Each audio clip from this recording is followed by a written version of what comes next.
Peace and blessings, family. It's me, Coach 67 Sports TV. Shout out to the awesome and amazing LDBC, my instant broadcasting community. Shout out to the Louisiana All-America Sports Network. And shout out to the greatest university in the world, the Southern University, home of the mighty Jaguars. Jaguar Nation, this video is for you. In this video, I'm going to talk about my biggest takeaways from Southern University's disappointing 24-6 loss to Florida A&M this weekend in Tallahassee.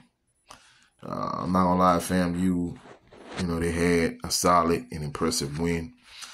But these are my biggest takeaways from this Saturday's game. Some of these things we already knew. So it's not like they're going to catch members of Jaguar Nation by surprise. The first thing, the SWAC East is clearly better than the SWAC West. The SWAC West as a whole is a lot of parity.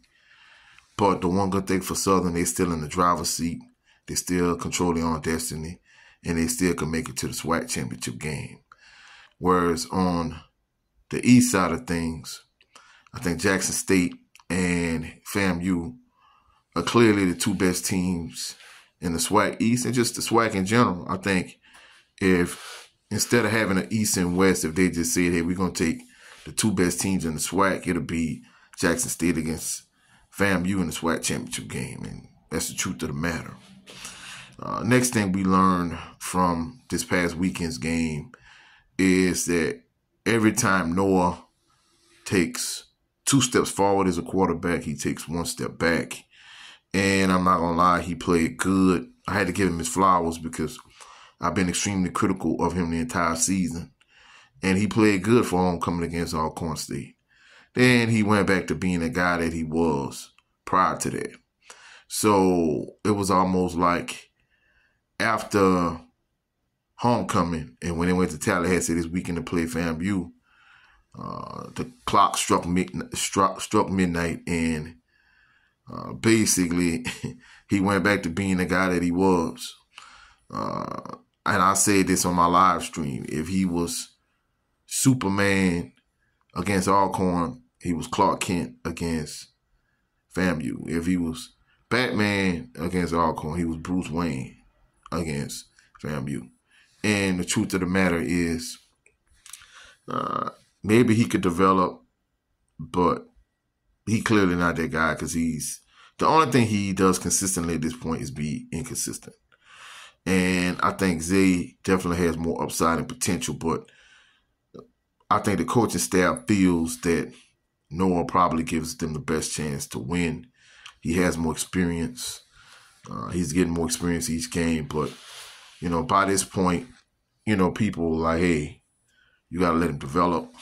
And I'm not even going to lie, I admit it. If you'd have told me Quincy Reshaw was going to be the guy that he became his senior year, I wouldn't have believed it. But even with that being said, I think at this point, I think we will see flashes of him being potentially a good to great quarterback. And he's showing me no signs that he could be that guy. Also, in terms of, offensively, I'm not going to lie, the receiving core, it leaves a lot to be desired. From my perspective, I think Darren Morris and Tyler Kirkwood probably your 2 best receivers, but as a receiving core as a whole, I had higher hopes and expectations for them. But the receiving core is not that good. I mean, honestly, I think if you took August Petrie III and Cassius Allen from last year, I think they would greatly elevate this receiving core that we have. But, as constructed, they don't move the needle for me. Even Quay Davis, I can't remember which game it was. He dropped like 2 passes in that game.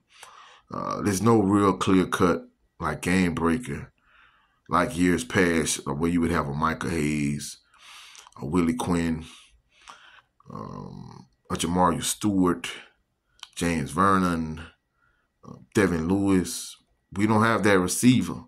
In fact, truthfully speaking, really outside of the running backs, Kendrick Grimes, Corbett Dillon, C.J. Russell, offensively, Southern doesn't have a real game breaker like years past.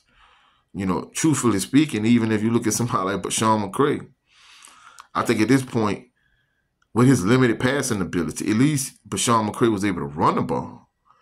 I think if you put Bashawn McCray probably with this offense, I hate to say it, I think he'll be better than Noah. You know, and that's not saying anything for Noah. So, as a fan, I would just like to see, truthfully speaking, even though from a coach's perspective, I know this is a bad idea, but I would like to see all 4 quarterbacks play.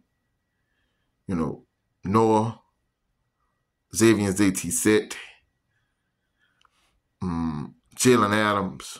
I'm sorry, Jalen Woods. I'm just going to be saying Jalen Woods and Angelo Izzard Jr.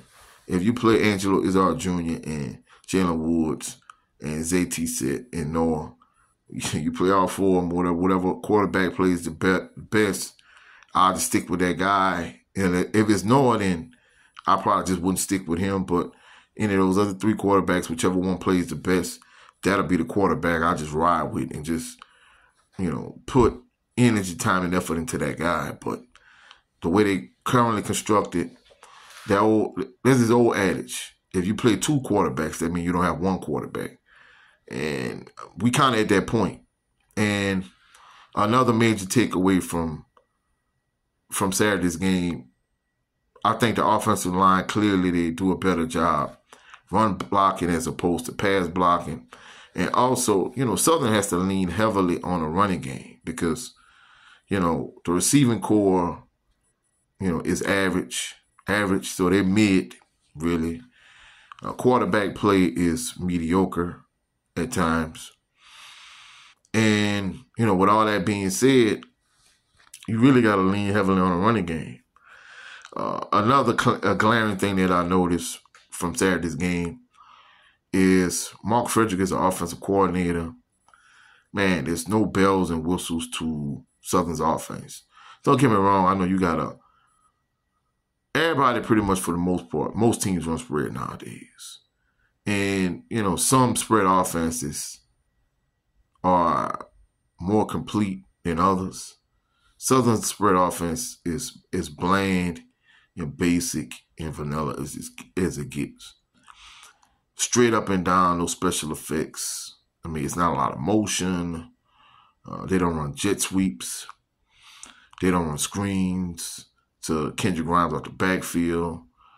They don't throw tunnel and bubble screens to Quay Davis, or Chandler Whitfield, or Darren Morris, or Tyler Kirkwood, or whoever. It's just, hey, either we run, we're just going to give it to 1 or 3 backs up the middle, and that's kind of really it.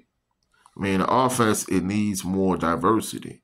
You know, throw the ball to Kendrick Grimes, throw him a screen out the backfield. You know, throw a tunnel or bubble screen, some draws, some shovel passes. You know, at one point they was doing a good job, you know, getting the tight ends involved in the offense, and they really hadn't been doing that lately. So, you know, Mark Frederick, he needs to tweak the offense. Something he needs to add a couple more wrinkles because right now the offense is extremely bland and vanilla, but it's very predictable also.